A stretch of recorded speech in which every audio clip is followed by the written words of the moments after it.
Welcome back friends. आज हम लोग एक नए सब्जेक्ट पे वीडियो बनाएंगे which is quality risk management. It is quality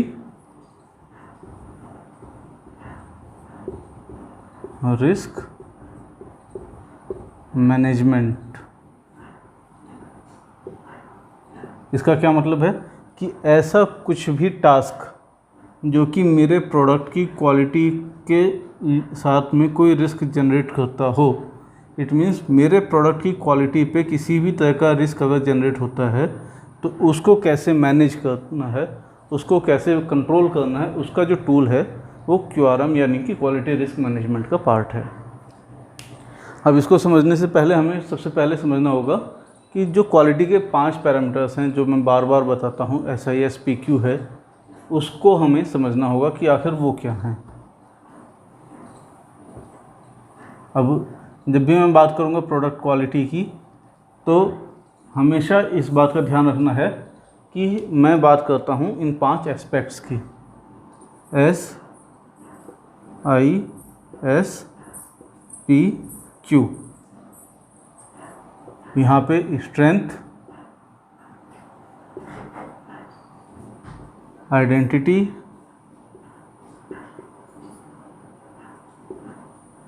stability, purity and then quality plus quantity. Reason क्या है दोनों Q को ऐड करने का? रीजन ये है quality with less quantity, it means मेरा वैल्यू बहुत ज़्यादा हो जाता है, और क्वांटिटी विदाउट क्वालिटी वैल्यू तो कम हो जाएगी लेकिन it is of no use, it is in vain, ये सब बेकार है। तो स्ट्रेंथ क्या इंडिकेट करता है?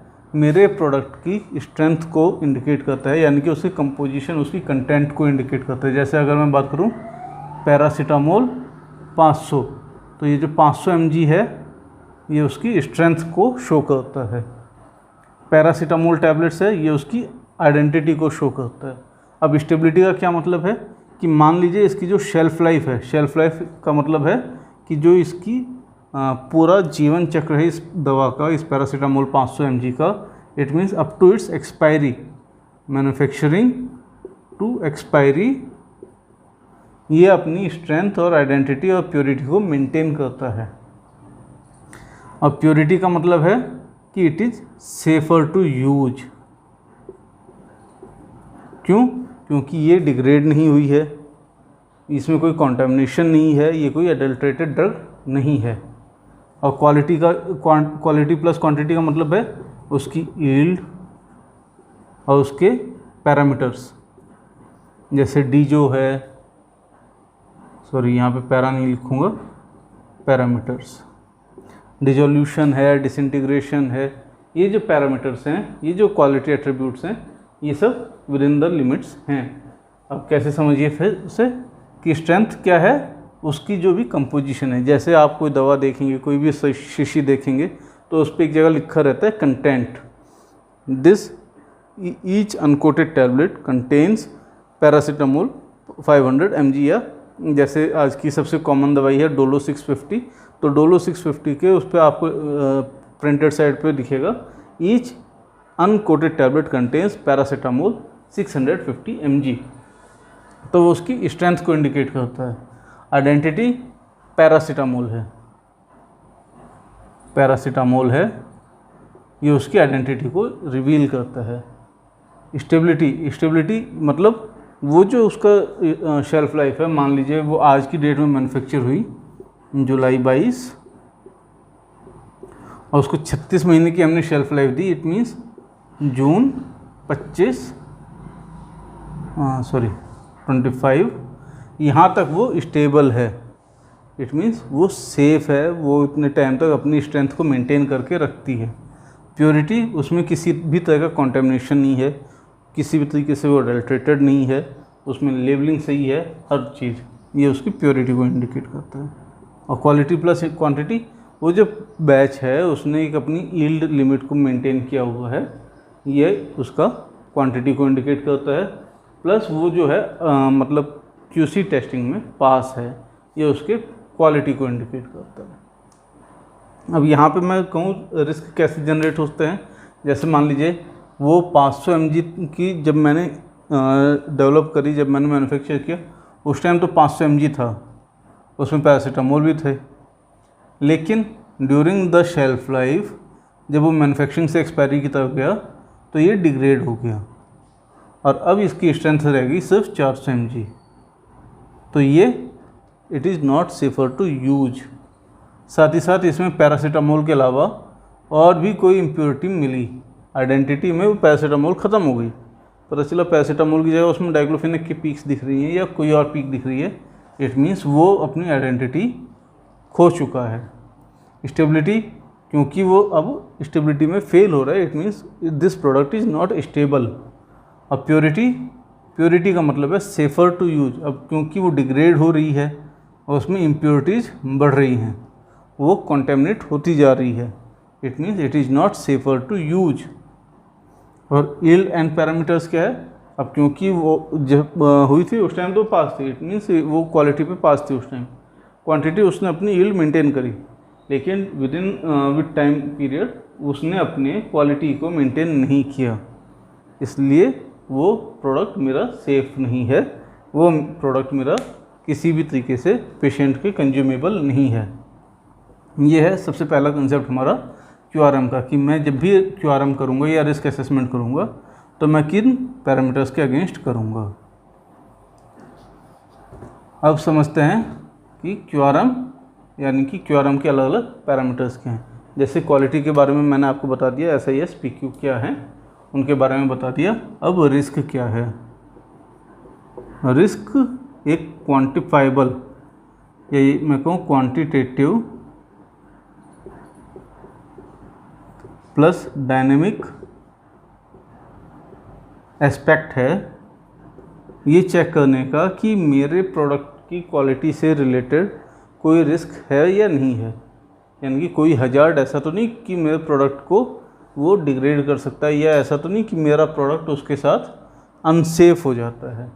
वो एस्पेक्ट प्रूव करता है रिस्क असेसमेंट का रिस्क। क्यों? क्योंकि ये क्वांटिटेटिव है, ये एक क्वांटिटेटिव वैल्यू है। आमतौर पे इसे RPN से इंडिकेट किया जाता है। RPN is risk priority number. दूसरी तरफ हम लोग बात करेंगे मैनेजमेंट की। मैनेजमेंट का मतलब होता है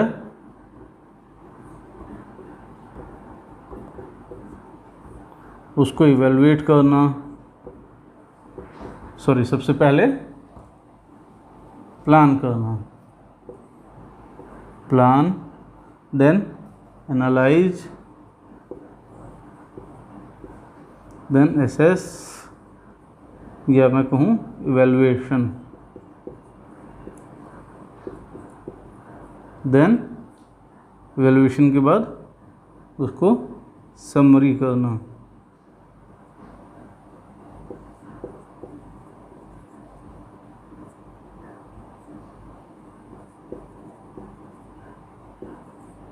समरी के बाद उसको कंक्लूड करना या उसको एसेस करना,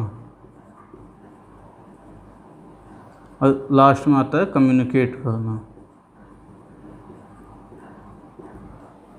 ये मेरा मैनेजमेंट का पार्ट है।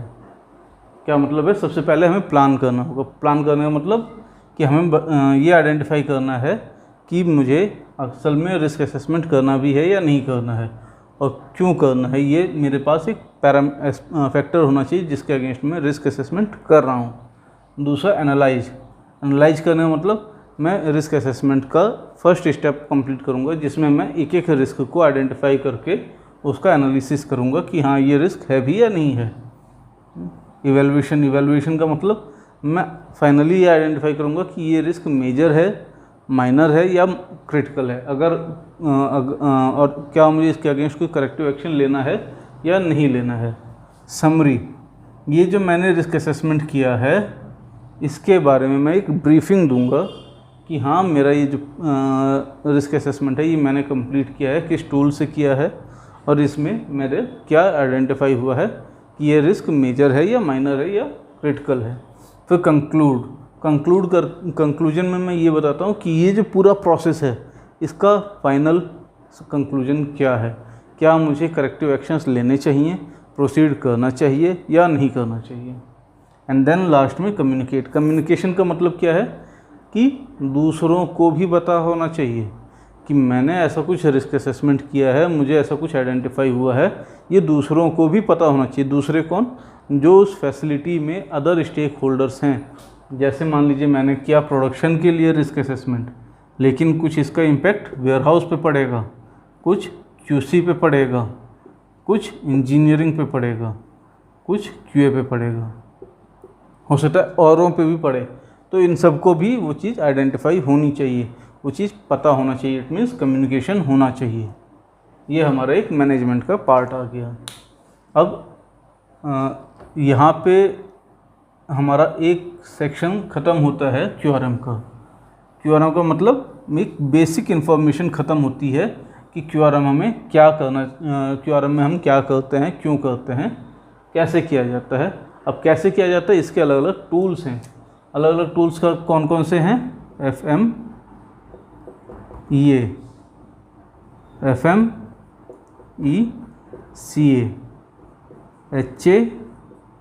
HACCP और फिर एक FTA।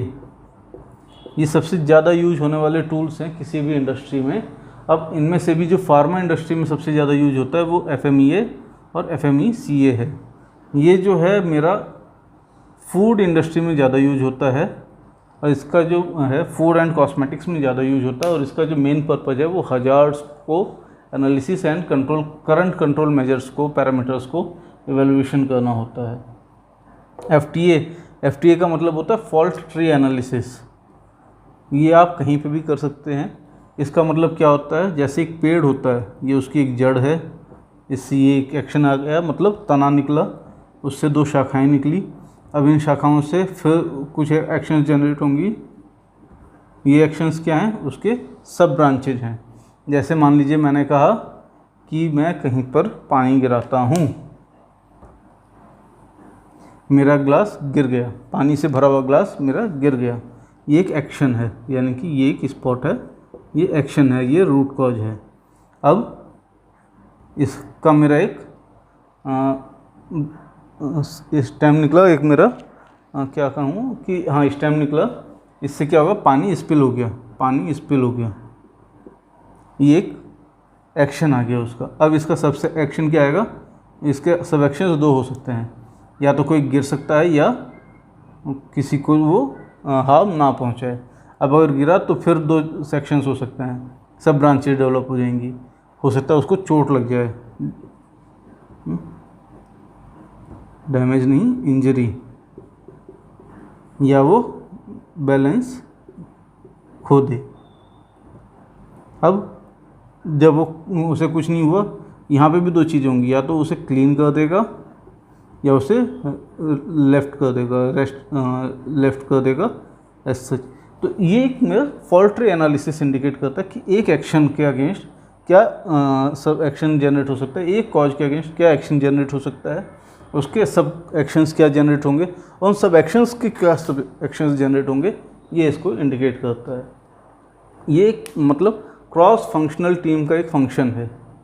अब हम कुछ एक पैरामीटर्स को, कुछ एक डेफिनेशंस को समझ लेते हैं। जैसे कि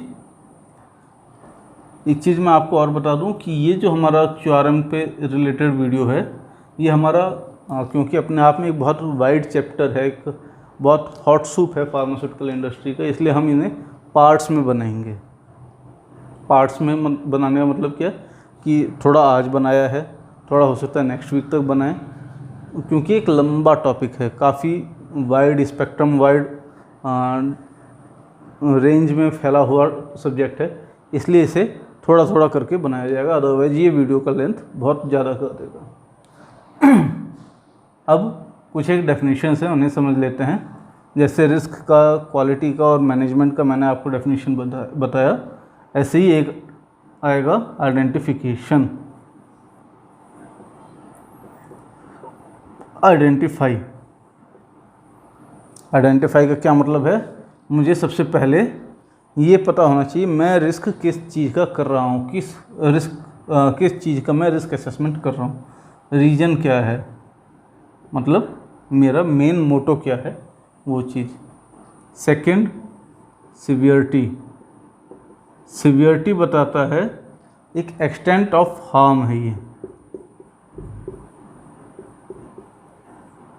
यानी कि किसी भी चीज़ का हार्म कितना हो सकता है। एक टर्म यूज होगा हजार्ड और फेलियर मोड। सॉरी, सबसे पहले फेलियर मोड।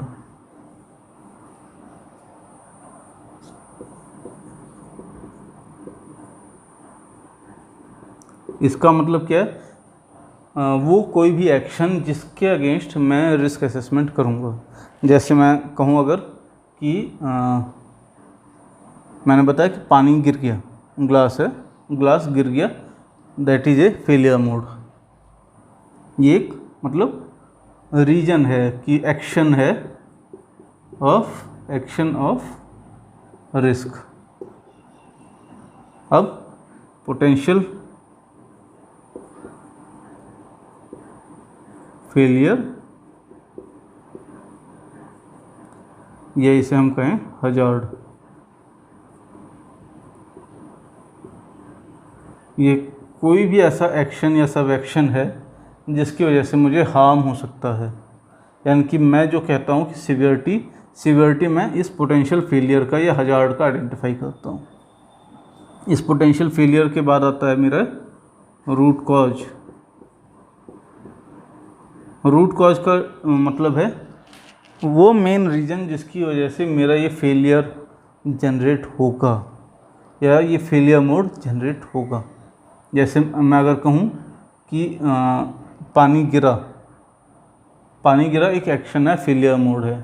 क्यों गिरा, ग्लास हाथ से छूट गया या ग्लास गलत जगह पे रखा था, वो एक्शन, वो जो है वो रूट कॉज है। ग्लास गिरना एक कॉज है, लेकिन ग्लास कहाँ पे रखा था, क्या वो जानबूझ के गिराया गया या वो अनजाने में गिर गया या वो कोई ऐसा मतलब रिस्की जगह पे रखा था कि वो गिर गया, ये एक रूट कॉज है। अब रूट कॉज के बाद आता है मेरे पास कंट्रोल मेजर्स। कंट्रोल मेजर्स का क्या मतलब है कि ये जो रूट कॉज हैं इनको होने से रोकने के मेरे पास क्या क्या टूल्स हैं, क्या क्या प्रोसीजर्स हैं, क्या क्या एक्शंस हैं, वो मेरे कंट्रोल मेजर्स कहलाते हैं। इसके बाद आता है डिटेक्शन मेजर्स।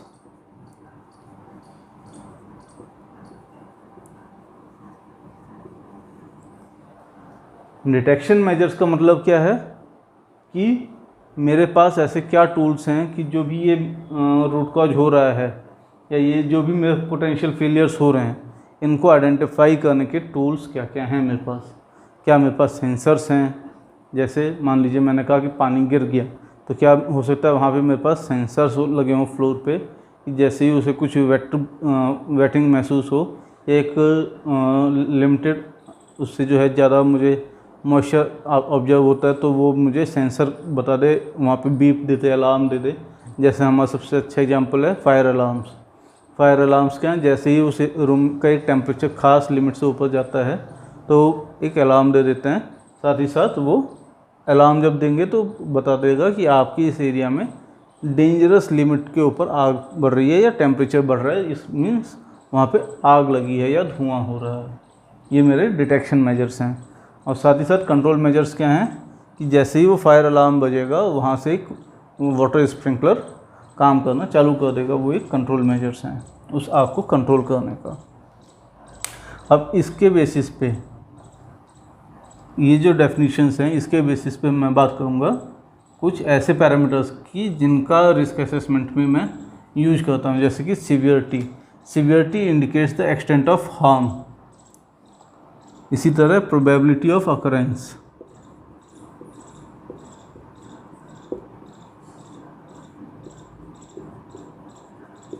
ये क्या है, it is a quantifiable quantitative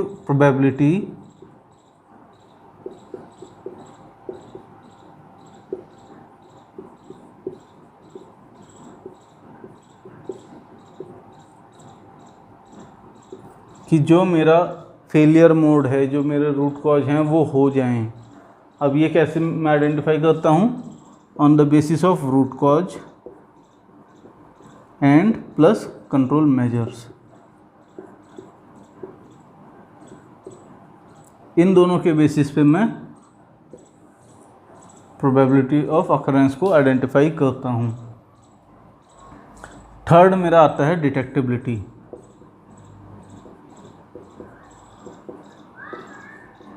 डिटेक्टिबिलिटी का क्या मतलब है कि मेरे पास कितने % चांसेस हैं कि मैं उस फेलियर मोड को होते ही आइडेंटिफाई कर पाऊँ, उसके मुझे इंटीमेशन मिल जाए। ये कैसे मुझे पता चलेगा? On the basis of detection measures.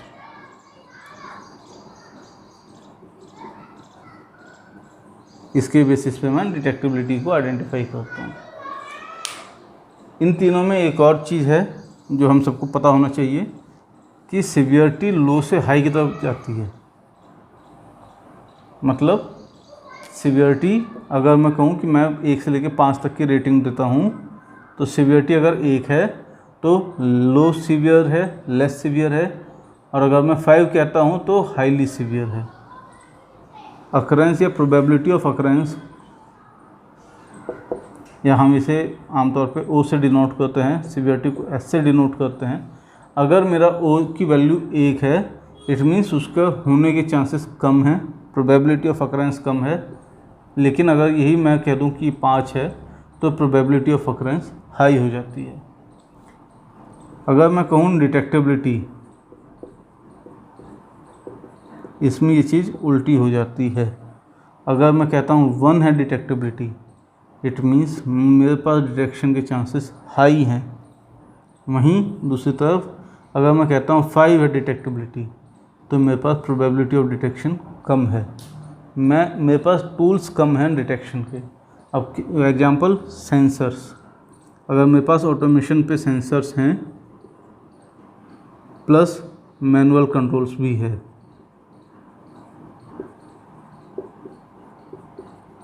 तो मेरी डिटेक्टिबिलिटी हाई रहेगी। लेकिन अगर मैं कह दूं कि फुल्ली मैनुअल प्रोसीजर है, तो मेरी डिटेक्टिबिलिटी कहीं यहाँ पर रह जाएगी। और अगर मैंने कहा कोई डिटेक्शन नहीं है तो डिटेक्टिबिलिटी 5 जाएगी। इसके बेसिस पे हम लोग RPN को कैलकुलेट करते हैं। रिस्क को क्वांटिफाई करने के लिए हम लोग RPN कैलकुलेट करते हैं। वो हमारा SOD यानी कि सिवियरिटी, प्रोबेबिलिटी ऑफ अकरेंस और डिटेक्टिबिलिटी पे डिपेंड करती है। RPN कैसे हम लोग कैलकुलेट करते हैं? RPN is S multiplied by O multiplied by D। जैसे मान लीजिए मैंने कहा सिवियरिटी 5 है, अकरेंस भी 5 है, और मेरे पास डिटेक्टिबिलिटी भी एकदम लो है, यानी कि ये भी 5 है, तो मेरा RPN आ जाएगा 125। ये हाईली क्रिटिकल रिस्क हो जाएगा, हाई क्रिटिकल रिस्क है। लेकिन वहीं दूसरी तरफ मैं अगर कहूँ कि मेरी सिवियरिटी 1 है, अकरेंस भी 1 है, कभी हुआ नहीं ना होगा, मेरे पास इतने कंट्रोल मेजर्स हैं, प्लस मेरे पास डिटेक्शन के टूल्स बहुत अच्छे हैं, मेरे पास ऑटोमेशन पे है सब कुछ, तो ये भी मेरा 1 आ जाएगा। इट मीन्स मेरा रिस्क RPN 1 हो जाएगा और लो रिस्क में ये आ जाएगा। इस RPN के बेसिस पे हम लोग एक मैट्रिक्स बनाते हैं टू आइडेंटिफाई कि रिस्क जो है मेरा किस कैटेगरी में पड़ेगा। रिस्क हमारे पास 3 कैटेगरी में होते हैं। Category minor, major and critical. कुछ लोग यहाँ पे बीच में एक मॉडरेट भी डालते हैं अपने क्लासिफिकेशन को बढ़ाने के लिए। अब ये कैसे आइडेंटिफाई होता है? इसका एक मैट्रिक्स बनाया जाता है, वो समझिए कैसे बनता है।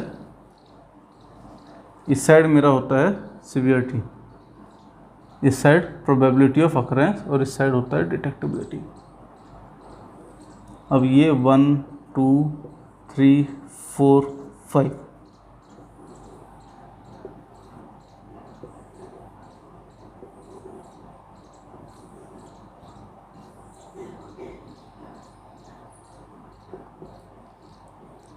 ऐसे ही यहाँ पे भी 1 2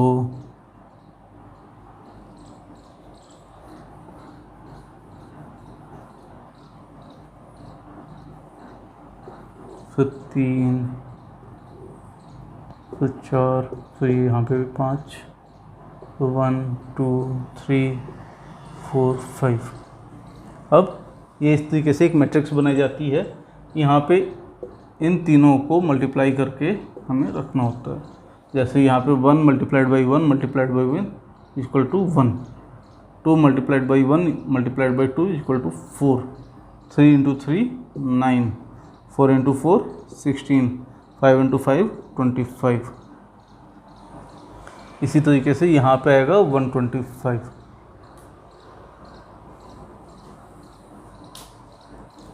अभी बीच के कैलकुलेट करना अगर हम लोग चाहें तो 2 3 4 5, 2 इंटू 2 इंटू 2 8, 2 इंटू 3 इंटू 2 12, 16 और ये 20, 3 into 2 6 into 3 18, 4 into 2 4 into 4 16 into 2 32, 5 into 5 25 into 2 50, 3 into 3 into 3 27, 4 into 4 into 3 16 into 3 48, 5 into 5 25 into 3 75। अब यहाँ पर आ जाएगा 3 इंटू 4 12 इंटू 3 36, 3 इंटू 5 15 इंटू 3 45। इसी तरह 4 इंटू 4 16 इंटू 4 64, 5 इंटू 4 20 इंटू 5 100। यहाँ पे बचा 4 इंटू 5 20 इंटू 4 80। अब इस बेसिस पे हमारा मैट्रिक्स बनता है। अब ये हमारे एसओपी के हिसाब से होता है कि हम उसे किस तरीके से क्लासिफाई करते हैं। हमने कहाँ तक का, मान लीजिए हमने ये जो है इस तरीके से एक दिया, तो ये जो है मेरा 1 से लेकर 25 तक की वैल्यू, इसको मैंने कहा माइनर रिस्क। इसी तरह मैंने कहा कि ये जो है मैं कह दूं it is of major risk, या कुछ लोग क्या कहेंगे कि हमने एसओपी में डिफ़ाइन किया 75 तक ये मेजर रिस्क में है। अब ये वाला जो पैरामीटर एस्पेक्ट है मैट्रिक्स का, ये पार्ट जो है ये मेजर में आ गया। अब ये वाला जो पार्ट है ये मेरा क्रिटिकल में आएगा। मतलब अगर मैंने एसओपी में अपना डिफाइन किया कि 1 से लेकर 25 तक की आरपीएन वैल्यू मेरा लो रिस्क है, माइनर रिस्क है, 26 से लेकर 75 तक की वैल्यू मेरा आएगा तो वो मेजर रिस्क में आएगा। और अगर 76 से लेकर 125 तक जाता है तो ये मेरा क्रिटिकल रिस्क में आएगा। अब हो सकता है कि कुछ जगह अलग अलग डेफिनेशन दे दें। मान लीजिए मैं कह दूं कि 50 तक ही मैं दूंगा उसे, 50 तक में जो है मैं उसे मेजर दूंगा, 51 से 75 में उसे 26 से 50 मैं उसे मॉडरेट दूंगा, और फिर 51 से लेके मैं 75 तक उसे मेजर दूंगा। ये हमारी एसओपी पे डिपेंड करता है, हम अपने उसमें डाल सकते हैं। यहाँ पे कोई बाउंडेशन नहीं है कि आपको इतना ही आरपीएन होना चाहिए। इस बेसिस पे हम अपने आरपीएन वैल्यू को क्लासिफाई करते हैं। सो आई गेस आपको यहाँ तक का ये वीडियो समझ में आया होगा। अब इन द नेक्स्ट पार्ट हम लोग इसके बारे में और चीज़ें समझेंगे, जैसे एक एग्जांपल के साथ समझेंगे, प्लस अलग अलग टूल्स को समझेंगे कि अलग अलग टूल्स को हम कैसे यूज करते हैं, कहाँ कहाँ यूज किया जाता है। तो आई गेस अगर ये आपको वीडियो समझ में आया है, क्यूआरएम का ये बेसिक कंसेप्ट अगर आपको समझ में आया है, तो मैं चाहूँगा कि आप इस वीडियो को लाइक करें, अपने कमेंट्स दें, सो दैट हमें भी पता चल पाए कि आप इसके बारे में क्या समझते हैं। आपको अगर कहीं कुछ क्वेरीज या कुछ ऐसा सब्जेक्ट है जो समझ में नहीं आया तो आप उसके बारे में भी बताएं हमें, सो दैट मैं उसके बारे में नेक्स्ट वीडियो में ऐड कर पाऊँ। और अगर आपको किसी टॉपिक पे भी वीडियो चाहिए तो आप उसके बारे में भी हमें बताएं, और मैं उस पर कोशिश करूँगा कि अपकमिंग वीडियोज़ में उस पर बना पाऊँ। साथ ही साथ मैं आपसे कहूँगा कि आप इस वीडियो को लाइक करें, शेयर करें, क्योंकि शेयरिंग इज़ द केयरिंग। और साथ ही साथ आप इस चैनल को सब्सक्राइब ज़रूर करें, क्योंकि ये चैनल बहुत अच्छी नॉलेज देता है। आगे हम लोग ये और कोशिश करेंगे कि मेरे अलावा और भी जो एक्सपीरियंस होल्डर्स हैं फार्मा इंडस्ट्री के, वो उन लोगों को भी मैं ऐड कर पाऊँ, सो दैट मोर इन्फॉर्मेशन, ज़्यादा अच्छी नॉलेज हमें मिल पाए। तो उस बेसिस पे हम लोग इस पे काम करेंगे। और मैं चाहूँगा कि आप लोग अपने दोस्तों के साथ भी इस चैनल को शेयर करें, सो दैट उन्हें भी ये नॉलेज प्राप्त हो पाए, उन्हें भी ये पता चल पाए कि यू केयर फॉर देम। और आप लोगों के लिए all the best for your future endurance, for your career. अब इसी के साथ thank you friends, welcome back to the new episode of this video. Last video में हम लोगों ने समझा था कि क्वालिटी रिस्क मैनेजमेंट या QRM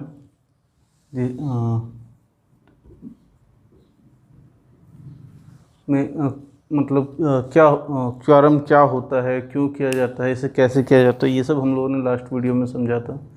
इस वीडियो में हम समझेंगे कि QRM के टाइप्स कितने होते हैं, रिस्क के टाइप कितने होते हैं, सो दैट आपको थोड़ा डिटेल में समझ में आए कि आखिर हमें क्यों ज़रूरत है रिस्क असेसमेंट करने की। तो सबसे पहले हम लोग समझते हैं कि रिस्क के टाइप्स कितने हैं। रिस्क के दो टाइप्स होते हैं, इंट्रिंसिक और एक होता है एक्सट्रिंसिक।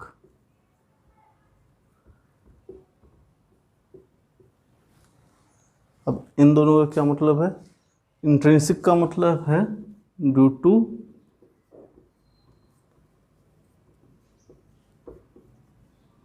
Inherent properties.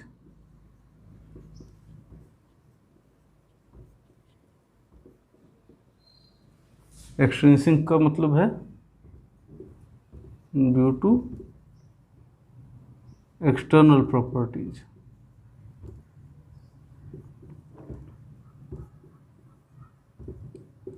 इनका क्या मतलब है समझिए। इंट्रिंसिक का मतलब क्या है कि जो प्रोडक्ट की इनहेरेंट प्रॉपर्टी है। जैसे मान लीजिए मैं अगर कहूँ पैरासीटामोल, तो पैरासीटामोल के जो भी साइड इफ़ेक्ट्स हैं वो उसकी इनहेरेंट प्रॉपर्टीज़ हैं, उसकी वजह से जो रिस्क जनरेट होता है वो होते हैं इनहेरेंट रिस्क, यानी कि इंट्रिंसिक रिस्क। वहीं दूसरी तरफ अगर मैं कहूँ एक्सट्रिंसिक का क्या मतलब है, एक्सट्रिंसिक का मतलब है जो मेरे उस प्रोडक्ट के प्रोसेस की वजह से है, यानी कि जो मैं मैन्युफैक्चरिंग का प्रोसेस यूज कर रहा हूँ, जो उसके आसपास का एनवायरनमेंट है, उससे जो रिस्क जनरेट हो रहा है उसको हम कहते हैं एक्सट्रिंसिक रिस्क। दूसरी तरफ अगर हम कहें कि रिस्क असेसमेंट के कितने टाइप्स हैं, तो उसको समझते हैं।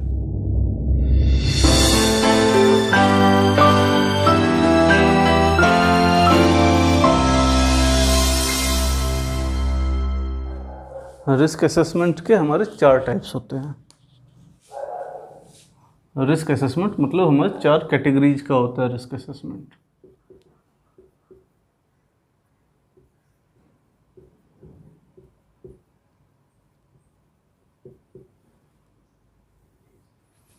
ये हमारे कौन कौन से हैं? ये होता है हमारा प्रोडक्ट,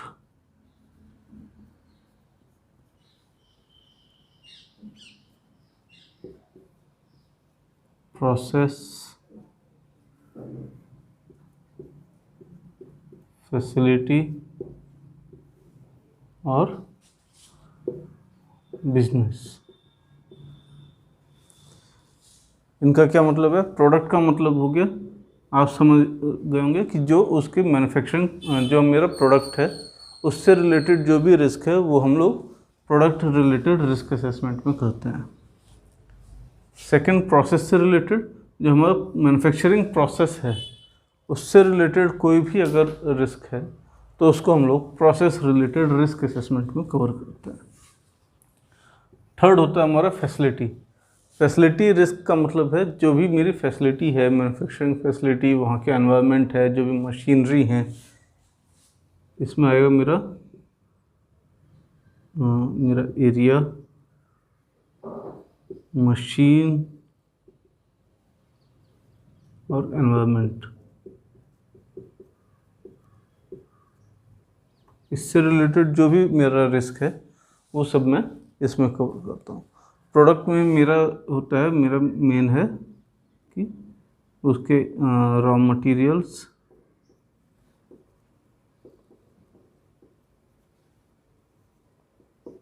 पैकिंग मटेरियल,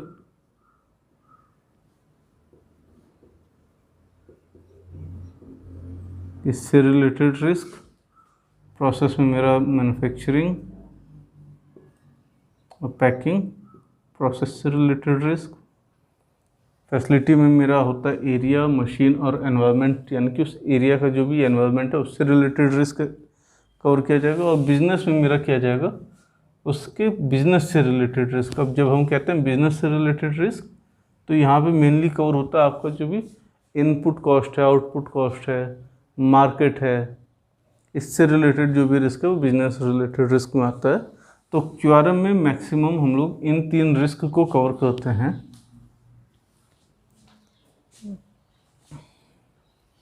यहाँ पे एक ह्यूमन को भी कवर करते हैं, यानी कि मेरा मैन, मटेरियल, मशीन, एनवायरनमेंट सब इसी में कवर होता है।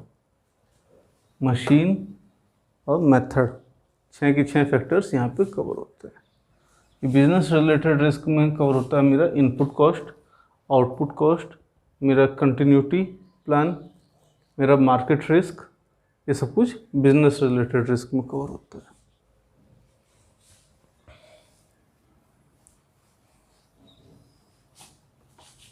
अभी हम लोग एक एक करके सभी को समझते हैं। सबसे पहले हम समझेंगे इंट्रिंसिक को।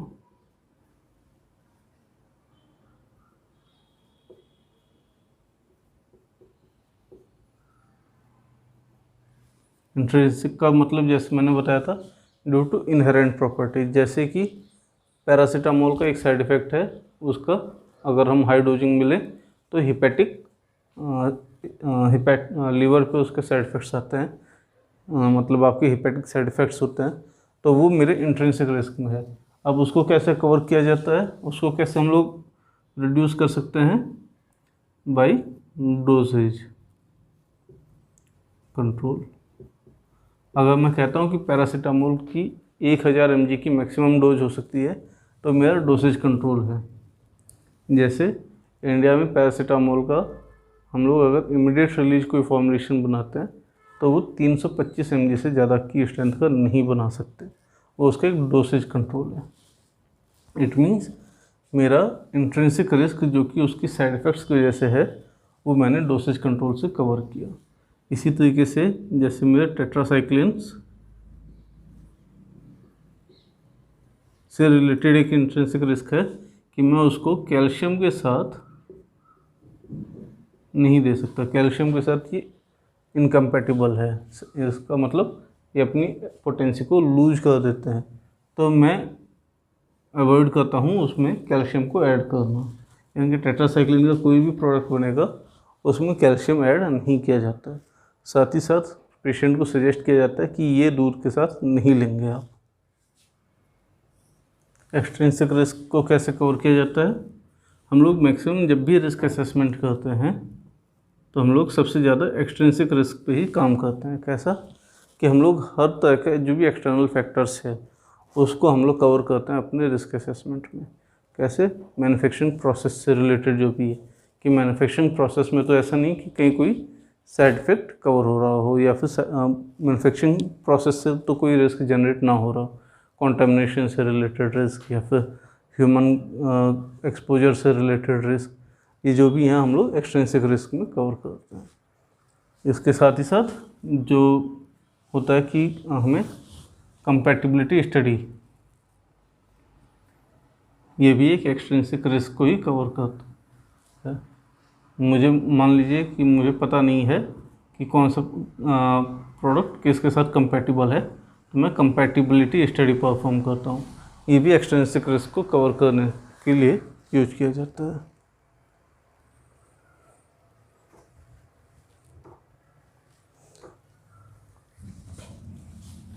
फिर आता है मेरा प्रोडक्ट से रिलेटेड रिस्क। प्रोडक्ट से रिलेटेड रिस्क को हम लोग कैसे असेसमेंट करते हैं? मैं प्रोडक्ट को असेसमेंट करता हूँ कि प्रोडक्ट में कैसा, कि मेरे प्रोडक्ट की क्या क्या क्वालिटीज़ हैं, उससे रिलेटेड क्या क्या मुझे मतलब क्या क्या मेजर्स लेने पड़ते हैं। फॉर एग्जांपल मैंने कहा कि मेरा पैरासीटामोल है, अगर मैं इसका कोई रिस्क असेसमेंट करूं तो मुझे यहाँ पे सब कुछ कवर करना पड़ेगा, इंक्लूडिंग मेरे प्रोडक्ट की प्रॉपर्टीज़, उससे रिलेटेड जो मेरे सेफ्टी कंसर्न्स हैं,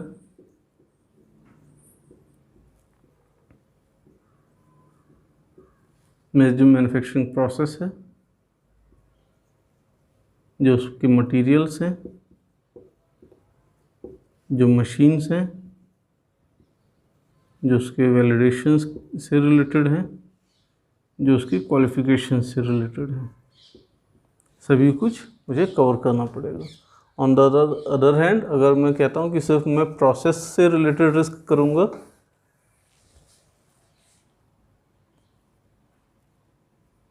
तो सिर्फ मैं यहाँ पे manufacturing process and packing process, इन्हीं को कवर करता हूँ। थर्ड हैंड पे हम लोग करते हैं जब फैसिलिटी से रिलेटेड रिस्क, तो फैसिलिटी से रिलेटेड रिस्क में मैं हमेशा बिल्डिंग को कवर करता हूँ। बिल्डिंग, मशीन्स, उसके लेआउट्स, उसके डिजाइन, उसकी वॉल स्ट्रक्चर,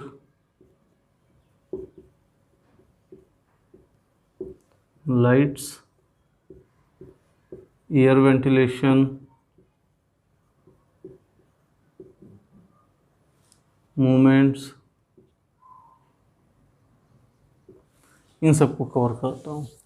अब जब भी मैं, जैसे मैंने बताया था कि एनवायरनमेंट, अब इसमें एनवायरनमेंट कहाँ गया, मेरा एयर वेंटिलेशन एनवायरनमेंट को शो करता है, साथ ही साथ टेम्परेचर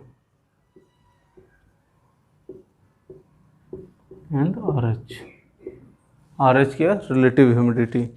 ये हमें इन चीज़ों पे मेरा फैसिलिटी से रिलेटेड रिस्क किया जाता है।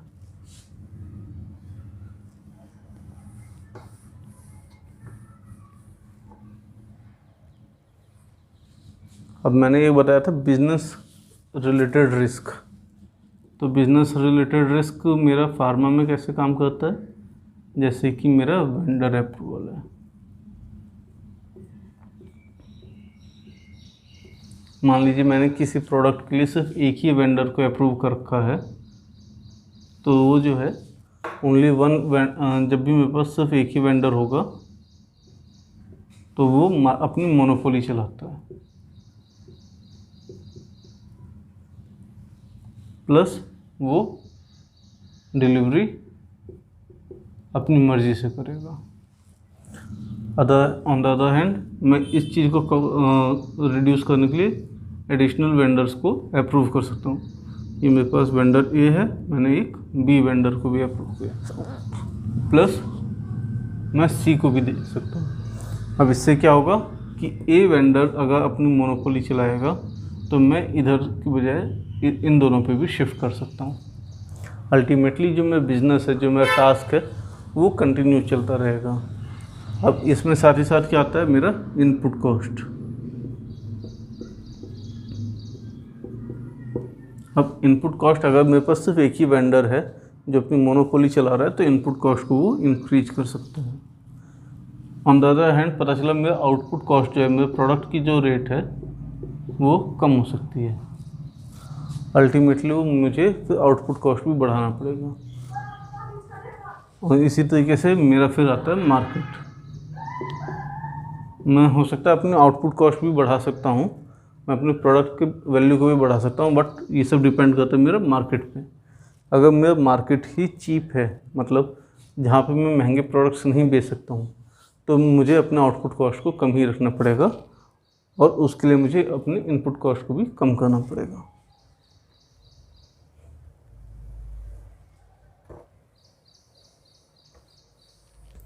सो आई गेस आपको इतना ये सब चीज़ें समझ में आई। अब हम लोग थोड़ा समझते हैं कि हमें रिस्क असेसमेंट करेंगे कौन कौन से टूल्स यूज कर सकते हैं। रिस्क असेसमेंट की जब भी मैं बात करता हूँ टूल्स का,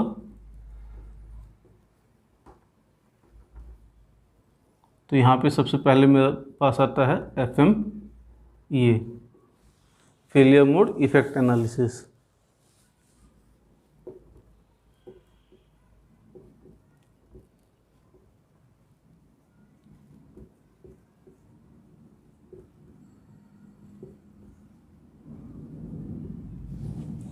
अब इसका क्या मतलब है कि जो मेरा RPN है, अगर वो एक ख़ास लिमिट से ऊपर रहता है तभी मुझे उसके अगेंस्ट एक्शन करने की ज़रूरत है, करेक्टिव एक्शन लेने की ज़रूरत है। मान लीजिए वो मेजर या क्रिटिकल में आता है, तभी मुझे अपने कुछ कापा लेने की रिक्वायरमेंट है, तब मुझे कापा की ज़रूरत पड़ेगी। On the other hand FMECA, FMECA में क्या है, मेरा failure mode effect criticality analysis. यहाँ पे क्या है, मैं RPN पे तो काम करूँगा ही करूँगा, लेकिन जो मेरा S है यानी कि सिवियरिटी है, अगर वो हाई रहेगा तो भी मुझे कापा लेना पड़ेगा। प्लस RPN अगर ये भी हाई होता है, मेजर में या फिर क्रिटिकल में आता है, तब भी मुझे कापा लेना पड़ेगा। इसी तरीके से हमने बात करी जो फार्मा में सबसे ज़्यादा यूज होते हैं। एक है हमारा FTA, फॉल्ट ट्री एनालिसिस।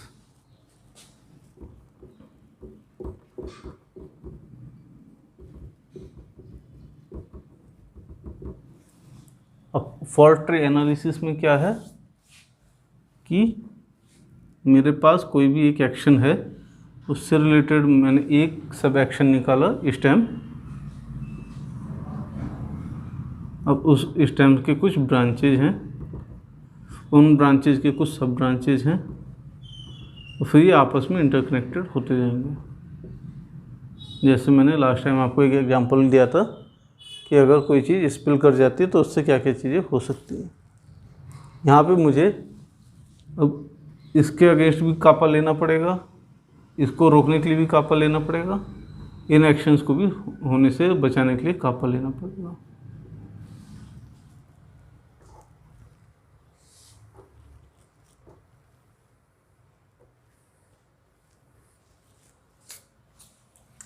एक है मेरे पास HACCP, इनकी हैजार्ड एनालिसिस। हैजार्ड एनालिसिस में मेरे पास जो फेलियर मोड है, मुझे उसी के अगेंस्ट कापा लेना पड़ेगा। वो कुछ भी हो, भले वो मेजर हो या ना हो, वो सीवियर हो या ना हो, उसकी इफ़ेक्ट सीवियर हो या ना हो, फिर भी मुझे उसके अगेंस्ट कापा लेना पड़ेगा।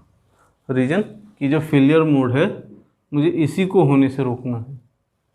जैसे मान लीजिए अगर मैं कहता हूँ फूड के साथ आता है एलर्जन, तो मुझे कापा लेना पड़ेगा कि मैं अपने फूड में कोई भी एलर्जन यूज नहीं करूँगा। प्लस अगर कोई ऐसा प्रोडक्ट यूज होता है या कोई ऐसा कोई मेरा प्रोडक्ट है जिसमें एलर्जेंस यूज होते हैं, तो मैं उसके लिए एक डेडिकेटेड लाइन बनाऊँगा। प्लस उस पर लेबलिंग करके भी मेंशन करूँगा।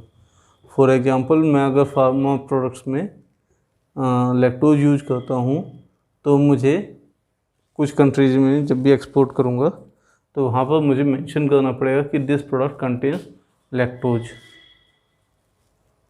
ये मेरे वो 4 टूल्स हैं जो सबसे ज़्यादा यूज होते हैं।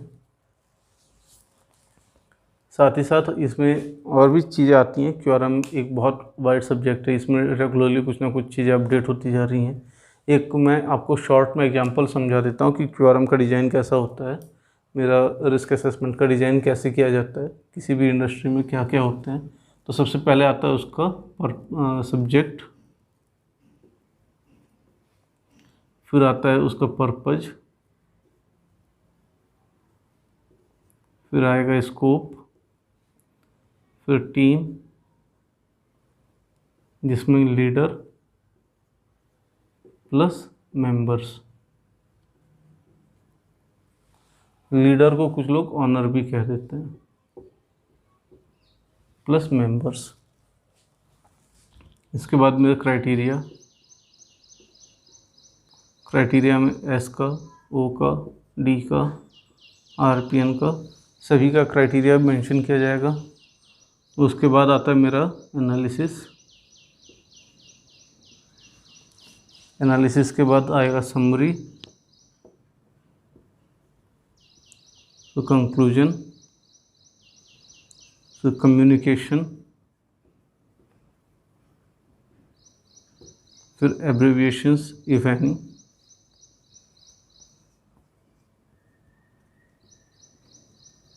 Then approval. ये मेरा एक डिजाइन होगा। अब इसमें क्या है, बाकी सब चीज़ें तो सेम है, सबसे ज़्यादा जो मेरा फोकस होता है वो एनालिसिस पे होता है। अब एनालिसिस करते समय हम लोगों को क्या चीज़ करना पड़ेगा, हम लोग कैसे परफॉर्म करेंगे, कि हमें समझना होता है कि मैं अपने QRM का डिज़ाइन कैसे रख रहा हूँ, मैं उसका स्ट्रक्चर कैसा रख रहा हूँ, मैं जो भी टूल्स यूज कर रहा हूँ मैं उसको किस तरीके से समझा सकता हूँ। एक जो सबसे ज़्यादा यूज किया जाने वाला डिज़ाइन है वो है, इधर आएगा सीरियल नंबर, देन आएगा फेलियर मोड, देन उसका इफ़ेक्ट, पोटेंशियल जो इफ़ेक्ट है फेलियर का, देन इसका रूट कॉज के बाद आएगी इसके सिवियरिटी, फिर यहाँ पे आएगा मेरा एग्जिस्टिंग कंट्रोल्स,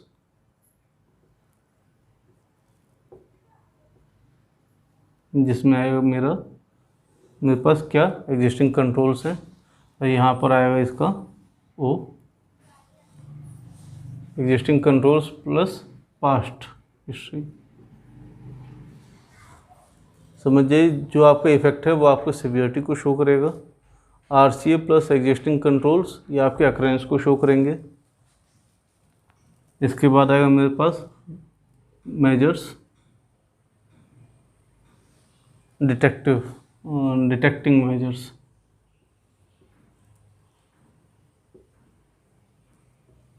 ये मेरे D को शो करेंगे, D इज द डिटेक्टिबिलिटी।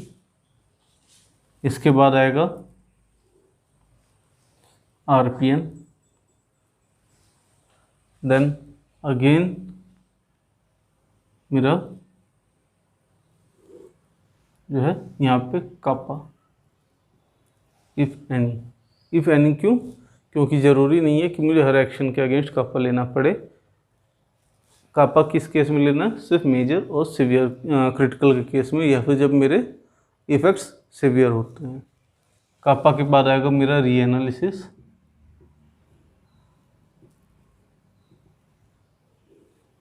यहाँ पे फिर से SOD, यहाँ पे RPN, यहाँ पे इसकी एक TCD किस चीज़ की है, ये कापा की। इट मीन्स इस डेट तक मेरी ये कापा इम्प्लीमेंट हो जाएंगे। मैं ये रीएनालिसिस कब तक करता रहूँगा, जब तक कि मेरा ये जो फेलियर मोड है इसका इफेक्ट माइनर केस तक नहीं आ जाता, यानी कि जो रिस्क जनरेट हो रहा है वो माइनर नहीं हो जाता। मान लीजिए मैंने कहा कि कंटामिनेशन मेरा एक फेलियर मोड है, उसका इफेक्ट क्या है कि मेरा प्रोडक्ट फेल होगा, सिवियरिटी हाई है, 5 दिया जाएगा यहाँ पे। मान लीजिए यहाँ पे मैंने कहा कंटामिनेशन, इसमें आएगा प्रोडक्ट फेल, रूट कॉज क्या है मेरे कंटामिनेशन का, मेरे पास मान लीजिए मशीन्स ऐसी हैं, ये आएगा यहाँ पे 5। एग्जिस्टिंग कंट्रोल्स, मान लीजिए मैंने कहा कि मेरे पास SOPs तो हैं क्लीनिंग की, लेकिन मैंने वैलिडेशन नहीं किया। SOP हैं but validation, cleaning validation not performed, तो मेरा ये अक्रेंस भी 5 जाएगा। ये हो सकता है ये 4 आ जाए, कि मेरे पास SOPs हैं लेकिन मेरे पास क्लीनिंग वैलिडेशन नहीं है, मैं क्लीन करता हूँ। डिटेक्टिंग मेजर्स के मेरे पास रिंस है, मेरे पास डिटेक्टिंग मेजर्स हैं रिंस का, प्लस प्रोडक्ट एनालिसिस है,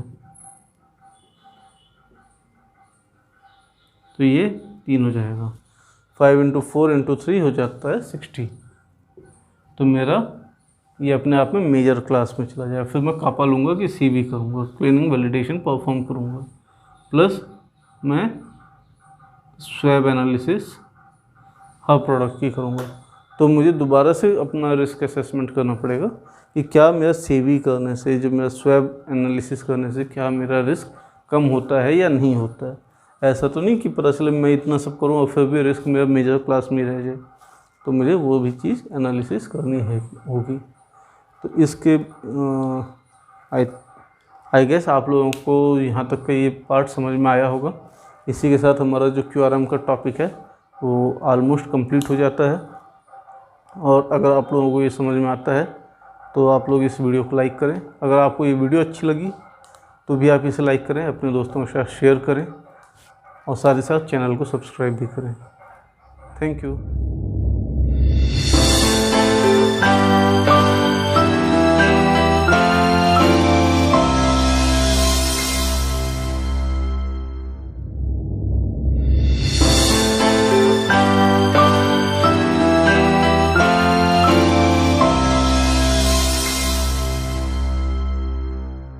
ये अपील भी करूँगा, कम से कम इस वीडियो को पूरा देखें। अब आप जब इस वीडियो को पूरा देखते हैं तो ये दूसरे लोगों को भी रिप्रेजेंट होता है।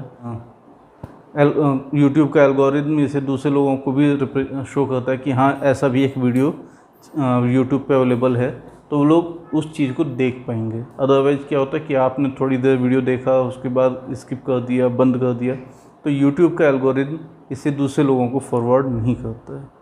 सो आई रिक्वेस्ट कि आप लोग इस वीडियो को पूरा देखें, लाइक करें, और अगर कोई सजेशन होता है तो अपने कमेंट्स भी दें। प्लस अगर आप लोगों को लगता है कि इसमें ये चीज़ ऐड करना है तो वो भी आप कमेंट्स करके हमें बताइए। So hello friends, welcome back to this video. जैसा कि हम लोग लास्ट कुछ वीडियो से डिस्कस कर रहे हैं कंटिन्यूसली क्वालिटी रिस्क मैनेजमेंट पे, और ड्यूरिंग दोज वीडियोज़ एक दोस्त ने पूछा कि पैकिंग मटेरियल से रिलेटेड रिस्क असेसमेंट के बारे में भी बताओ थोड़ा सा, सो दैट लोगों को एग्जांपल से समझ में आए कि रिस्क असेसमेंट क्या है, क्यों किया जाता है। तो आज का जो हमारा वीडियो है वो है कि QRM, that means quality risk management with respect to packing material. तो इसको समझने से पहले हमें सबसे पहले समझना पड़ेगा कि पैकिंग मटेरियल असल में है क्या।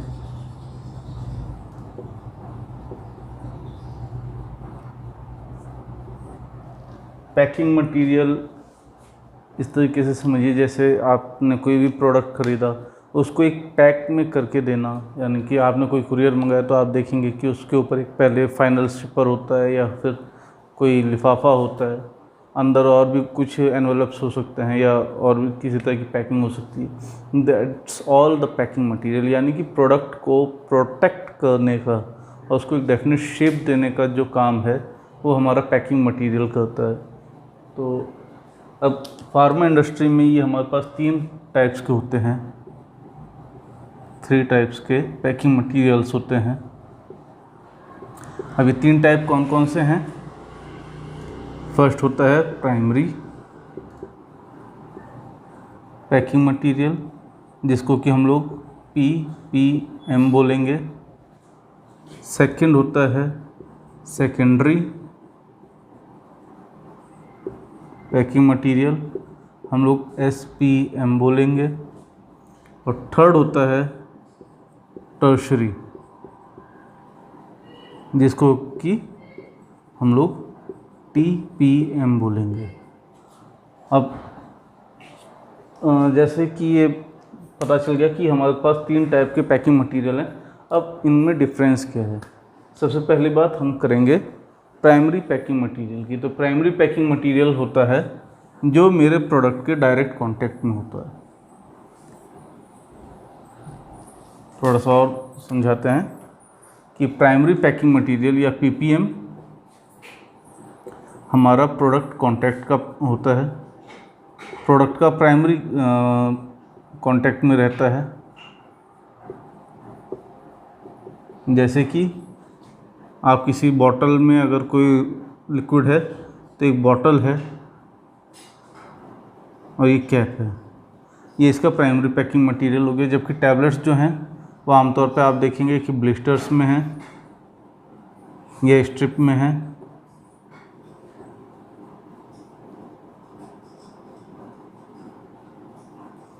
या फिर और भी किसी तरह की पैकिंग होती है, जार पैकिंग होती है।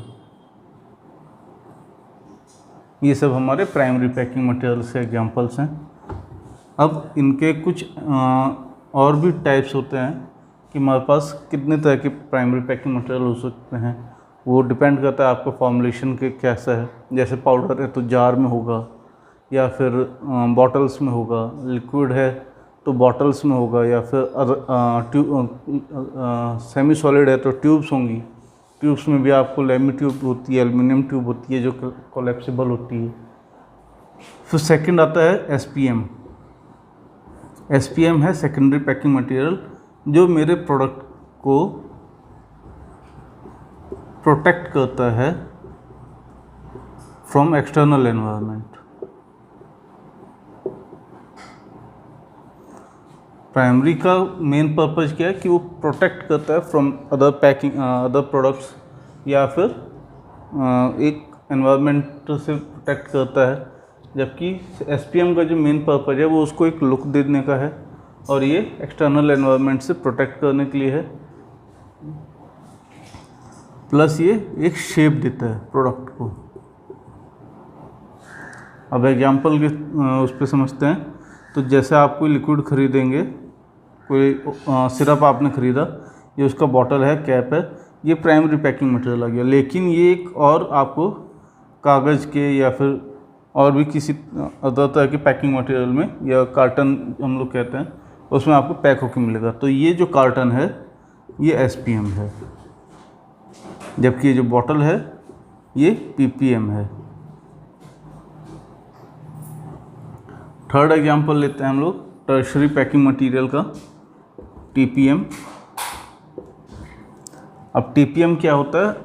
ये सिर्फ एक शेप प्रोवाइड करता है, शेप प्लस बाउंड्री प्रोवाइड करता है प्रोडक्ट को। अब एग्जांपल के लिए समझते हैं, जैसे कुरियर का जो फाइनल पैकिंग है, जो मेरे प्रोडक्ट को सिर्फ एक बाउंड्री प्रोवाइड करा रहा है और एक शेप दे रहा है ताकि जो मेरा अंदर प्रोडक्ट है उसको डैमेज ना हो जाए।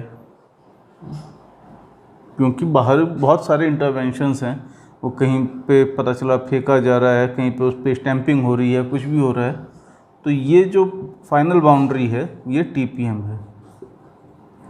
अब इसको इस तरीके से समझिए कि मैंने अगर कोई प्रोडक्ट ख़रीदा तो ये एसपीएम है या कार्टन है, और अंदर जो है उसमें पीपीएम भरे हुए हैं, यानी कि प्राइमरी पैकिंग मटेरियल के अंदर मेरा प्रोडक्ट है। इस तरह के बहुत सारे कार्टन हो सकते हैं अंदर, इस तरह हो सकता है और भी सारे हों।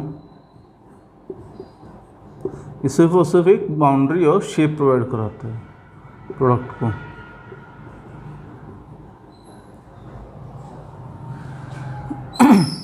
अब जैसे मैंने आपको बताया कि 3 तरह के मेरे पैकिंग मटेरियल्स हैं, तो इनके एमओसी भी अलग अलग हैं। एमओसी का मतलब है material of construction.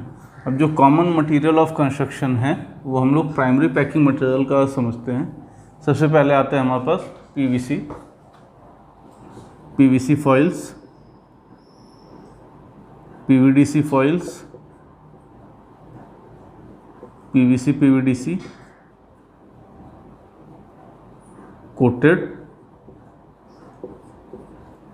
LU foils या एल्युमिनियम फॉइल्स, फिर आते हैं एल्युमिनियम स्ट्रिप्स, इसके अलावा आते हैं glass bottles, aluminium tubes, lami tubes, इस तरह के और भी बहुत सारे होते हैं, एम्प्यूल्स हैं, वायल्स हैं, ग्लास बॉटल, प्लास्टिक बॉटल्स हैं। ये कुछ कॉमन पैकिंग मटेरियल्स हैं। अब जैसे हमारा मेन टॉपिक जो है वो रिस्क असेसमेंट के लिए है, और वो भी with respect to the packing material है। तो समझते हैं कि असल में हमारा पैकिंग मटेरियल प्रोडक्ट पे किस तरह से रिस्क जनरेट कर सकता है या उसे कैसे रिस्क से बचा सकता है। तो इसके लिए सबसे पहले हम समझते हैं कि प्राइमरी पैकिंग मटेरियल या पैकिंग मटेरियल से होने वाला रिस्क असल में कैटेगराइज होगा तो किस क्लास में होगा। हमारा जब भी कोई रिस्क होगा तो वो होगा, हम लोग जो परफॉर्म करते हैं वो होते हैं दो टाइप्स के, इंट्रिंसिक, ये सब हम लोग लास्ट वीडियोज में बता चुके हैं, और एक्सट्रिंसिक। अब यहाँ पे क्योंकि हमारा जो पैकिंग मटेरियल है दैट्स एन एक्सट्रिंसिक फैक्टर, अब उसमें भी हमारे पास जो 4 कैटेगरीज के रिस्क हैं, product, process, then facility and business. तो इसमें जो मेरा पैकिंग से रिलेटेड रिस्क आएगा वो प्रोडक्ट से रिलेटेड है एंड प्रोसेस से रिलेटेड है, नॉट फैसिलिटी, नॉट बिजनेस। तो अब जो भी मेरे रिस्क जनरेट होंगे either these are related with the product और प्रोसेस। कैसे, आइए हम समझते हैं आगे। सबसे पहले हम समझते हैं कि प्रोडक्ट से रिलेटेड रिस्क कैसे जनरेट होंगे और कौन कौन से रिस्क जनरेट होंगे। तो इसमें मेरा जो पैकिंग मटेरियल से, या मोर कंसाइजली हम कहें तो पीपीएम से रिलेटेड जो सबसे पहले रिस्क जनरेट होंगे with respect to the product, वो होंगे उसकी कंपैटिबिलिटी,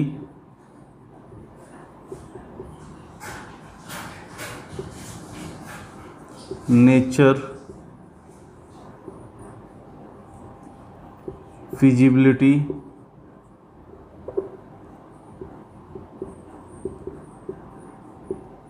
एंड देन लास्ट में स्टेबिलिटी। अब जैसे हमने लास्ट टाइम समझा था कि SISPQ, it means safety, identity, stability, purity and quality. इससे रिलेटेड रिस्क कैसे होंगे, तो ये स्टेबिलिटी से रिलेटेड रिस्क आ गए। Compatibility will represent safety, identity, purity and quality. Nature will represent stability,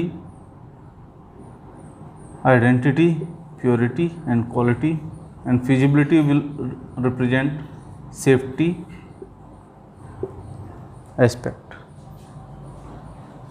अब एक एक करके और समझते हैं कि ये 4 जो रिस्क हैं मेरे वो क्या हैं। सबसे पहले कंपैटिबिलिटी। कंपैटिबिलिटी का मतलब है whether 2 things are compatible with each other. इसका मतलब है कि वो दोनों एक दूसरे से हार्मोनाइज हो सकते हैं या नहीं हो सकते हैं, वो दोनों एक दूसरे के लिए यूजफुल हैं या नहीं हैं। ऐसा तो नहीं कि एक दूसरे को डिग्रेड कर रहे हैं।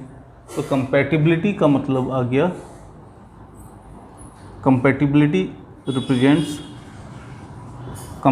Weather 2 things are compatible. इसके लिए क्या किया जाता है कि सबसे पहले जब प्री फॉर्मुलेशन स्टडीज़ करी जाती हैं ड्यूरिंग R&D ट्रायल, उसी टाइम डिफरेंट टाइप्स के पैकिंग्स में प्रोडक्ट को पैक करके इवेलुएट किया जाता है इनिशियली ड्यूरिंग प्री फॉर्मुलेशन। इसमें हम लोग API को ही सिर्फ एक कॉम्बिनेशन बना के अलग अलग पैकिंग्स के साथ कंपैटिबिलिटी स्टडी परफॉर्म करते हैं। दूसरा आता है हमारा फिजिबिलिटी।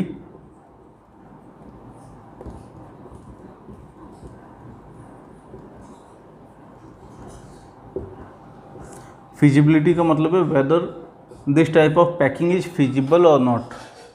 दैट मीन्स हमारे पास वो मशीन्स अवेलेबल हैं या नहीं हैं, वो प्रोसेसेस अवेलेबल हैं या नहीं है, वो प्रोसेस कंट्रोल्स अवेलेबल हैं या नहीं है, ये हमारा फिजिबिलिटी पे आता है। थर्ड आता है हमारा स्टेबिलिटी। अब स्टेबिलिटी में कैसे, जब मेरे प्रोडक्ट की ट्रायल्स हो रही होती हैं तब मुझे, यहाँ पे तो हम प्री फॉर्मुलेशन में करते हैं, यहाँ पे पता चला मेरे पास 4 तरह के पैकिंग मटेरियल के साथ वो कंपैटिबल है एपीआई, तो मैं उसे अलग अलग तरीके से करके पैक करके, अलग अलग पैकिंग्स में पैक करके उसकी स्टेबिलिटी चार्ज करता हूँ। अब मुझे पता चला कि कंपैटिबिलिटी में तो पीवीसी फॉइल के साथ कंपैटिबल था, लेकिन जो मेरी फॉर्मुलेशन है वो पीवीसी के साथ डिग्रेड कर रही है, या ग्लास बॉटल में वो फिजिबल था एपीआई, बट मेरा जो स्टेबिलिटी में वो डिग्रेड हो रहा है, ऐसा हो सकता है। इसीलिए हमें अलग अलग तरह के पैकिंग्स के साथ उसको स्टेबिलिटी चार्ज करनी पड़ती है, ताकि हमें पता चल पाए कि वो कितना स्टेबल है किस तरह की फॉर्मुलेशन में। यहाँ पे एक और चीज़ आती है कि अगर मुझे कुछ स्पेसिफिक एनवायरमेंटल रिक्वायरमेंट्स हैं, जैसे नाइट्रोजन की रिक्वायरमेंट है क्या, आपने देखा होगा जैसे ये मेरा कोई बॉटल है तो यहाँ तक मेरा प्रोडक्ट है, ये ऊपर सील है कैप से, अगर मेरा प्रोडक्ट यहाँ तक है तो ये जो स्पेस बचा इसको हम लोग ओवरहेड स्पेस कहते हैं। तो इसमें कुछ क्या कोई स्पेसिफिक टाइप का एनवायरनमेंट की रिक्वायरमेंट है या नहीं है, जैसे नाइट्रोजन की रिक्वायरमेंट है या नहीं है, कहीं इसकी जगह मुझे CO2 की तो नहीं रिक्वायरमेंट है, ये मेरा कॉमन जनरल एयर से वो ओवरहेड स्पेस भरा जा सकता है या नहीं। तो ये सब चीज़ें भी मुझे स्टेबिलिटी में इवेलुएट करनी पड़ेंगी। And fourth one was, and the fourth type of risk with the process product is nature. अब ये और कंपैटिबिलिटी आपको थोड़ा सा सिमिलर लगेगा। इसमें क्या है, जैसे कुछ एक प्रोडक्ट्स मेरे पास हो सकते हैं लाइट सेंसिटिव हों या हाइड्रोफिलिक हों, और भी तरीके के डिफेक्ट्स हो सकते हैं। तो इन सब चीज़ों के लिए मुझे अलग अलग तरह की स्टडीज परफॉर्म करनी होती हैं, जिन्हें हम लोग कहते हैं फोर्स्ड डिग्रेडेशन स्टडी। अब इसको कैसे किया जाता है, एक स्टडी होती है मेरी फोटो सेंसिटिविटी की, फोटो स्टेबिलिटी, एक होती है एसिडिक एनवायरनमेंट, एक होती है मॉइस्चर, एक होती है हाई टेम्परेचर, एक होती है एल्कलाइन नेचर, एल्कलाइन एनवायरनमेंट।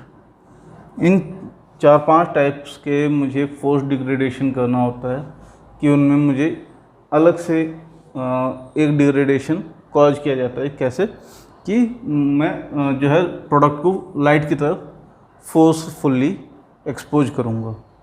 इसकी अलग रिक्वायरमेंट्स हैं, अगर आप समझना चाहेंगे तो इस पर एक अलग से टॉपिक बनाया जाएगा फोर्स डिग्रेडेशन पे, उसमें हम ये सब चीज़ें समझाएंगे। इसके अलावा एक और स्टडी करी जाती है फ्रीज एंड थॉ स्टडी। ये आमतौर पे सेमी सॉलिड्स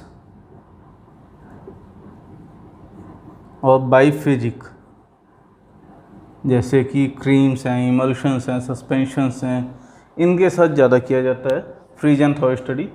तो इसको भी परफॉर्म किया जाता है। बाकी जो हैं यहाँ तक ये सभी के साथ किया जाता है, जितने भी फॉर्मुलेशंस हैं सभी के साथ ये स्टडी परफॉर्म करी जाती है। बट जब भी मैं सेमी सॉलिड की या फिर बाईफेजिक फॉर्मुलेशंस की बात करता हूँ तो मुझे फ्रीज एंड थॉ स्टडी भी परफॉर्म करनी होती है। तो इससे मुझे पता चलता है कि मेरा जो प्रोडक्ट है कहीं उस तरह की पैकिंग में डिग्रेड तो नहीं हो जाएगा जब वो लाइट को एक्सपोज हो। जैसे मुझे पता है कि जो विटामिन्स होते हैं, चाहे आपका विटामिन D3 हो, चाहे और भी तरह के विटामिन बी कॉम्प्लेक्स के पार्ट्स हों, वो अगर लाइट को एक्सपोज किए जाए तो वो डिग्रेड हो जाते हैं। तो उस केस में क्या किया जाता है कि मैंने उसे एक ख़ास तरह की पैकिंग में बनाया और उसको एक लाइट सोर्स से एक्सपोज किया, कुछ देर के लिए, कुछ टाइम के लिए, कुछ लक्स आवर्स के लिए। तो जब अगर उसके बाद जब मैंने इसे कट ऑफ किया तो मैं ये चेक करूँगा ये डिग्रेड हुआ या नहीं हुआ। अगर ये डिग्रेड हो गया इट मीन्स ये जो मेरी पैकिंग है ये सूटेबल नहीं है। इस तरीके से मुझे एसिडिक एनवायरनमेंट के साथ होता है, मॉइस्चर के साथ होता है, हाई टेम्परेचर में मैं उसे 50-60 डिग्री तक एक्सपोज करता हूँ कुछ टाइम के लिए, अप टू 1 मंथ या फिर 2 मंथ्स, और उसको इसी तरीके से इवेलुएट किया जाता है। ये तो आगे मेरे जो प्रोडक्ट से रिलेटेड रिस्क हैं with packing material and with respect to the packing material. So अब हम बात करते हैं प्रोसेस से रिलेटेड। प्रोसेस में भी जो है हमारे पास जो कॉमन रिस्क होते हैं वो होते हैं फिजिबिलिटी,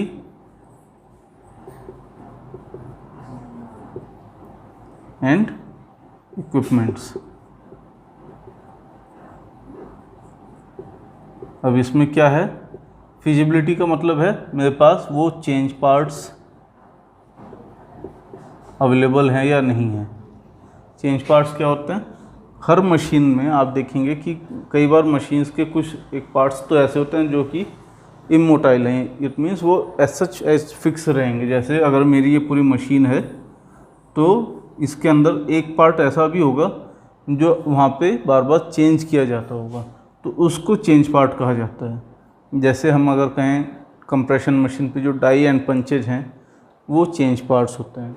इसी तरह पैकिंग मशीन में, ब्लिस्टर पैकिंग मशीन में जो उसके फीडर होते हैं, प्लस जो उसमें गाइड रोल होता है, गाइड ट्रे होती है, इस तरह के फॉर्मिंग सीलर, फॉर्मिंग हेड हैं, सीलिंग हेड हैं, या फिर forming plate and ceiling plates हैं, ये सब चेंज पार्ट्स कहलाते हैं। तो ये जो है हमारे चेंज पार्ट्स हैं। हर प्रोडक्ट के लिए हमें चेंज पार्ट्स की अलग अलग रिक्वायरमेंट हो सकती है, क्योंकि अलग अलग प्रोडक्ट की अलग अलग शेप होती हैं, शेप होता है, प्लस उनके डायमेंशंस अलग हैं। तो हो सकता है आपको अलग अलग तरीके से चेंज पार्ट बनाना पड़े in case of different formulations.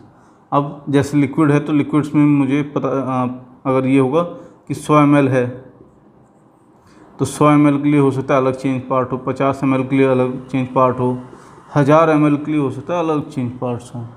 तो ये मेरे फिजिबिलिटी के पार्ट्स आ जाते हैं कि मेरे पास इक्विपमेंट से रिलेटेड चेंज पार्ट्स अवेलेबल हैं या नहीं हैं।